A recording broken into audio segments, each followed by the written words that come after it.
people because there's nothing. We here at the Kelly File think there, as we now know, there was nothing there. You were brilliant. You were prescient because not only were you pushing for her to be fully, to give full disclosure, but August 27th, 2015, this is right after the first Republican presidential debate, you wrote to Podesta, her champagne cameraman, I propose that the secretary be on the Megyn Kelly File, close enough, show for at least 30 minutes.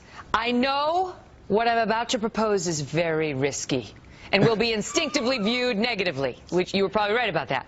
I propose that the secretary be on this show for at least 30 minutes. In fact, I believe it's in the interest of Secretary Clinton as well as Fox for the questions to be tough, something we should not fear as long as she has an opportunity to answer.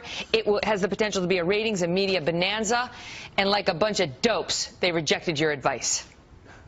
Well, first of all, you're tough, but you always let me answer your questions, and that's why I thought it was a great idea. I have never seen Hillary Clinton unfiltered, talking, answering questions, tough questions from Megyn Kelly or Chris Wallace during the debate, where she didn't do well, and that's why she beat Donald Trump in 3 debates.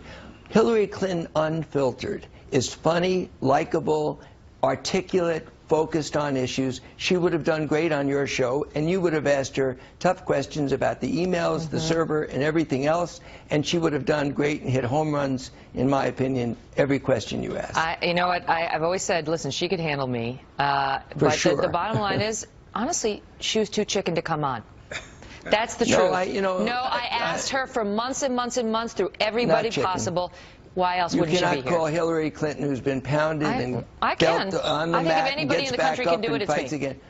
But I think at that point there was a more conservative approach, and she since has said, I made a mistake on these emails, and I'm sorry. Yeah. And I really do. She made a mistake not sitting down with me, too.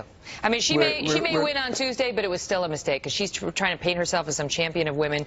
And what does she do? She doesn't even sit down with one of the top female journalists in the country, at least, and certainly here on the Fox News channel, one of the only 2 women in all of primetime and cable news, pretended that we didn't exist, told us over and over again, wait until the general, wait until the general, wait until this, wait until that, never came. That's the truth. I have to ask you a question. Even Trump, who was very unhappy about that debate, wound up sitting down with me and giving me a long interview. Hillary, never. I'll give you the last word.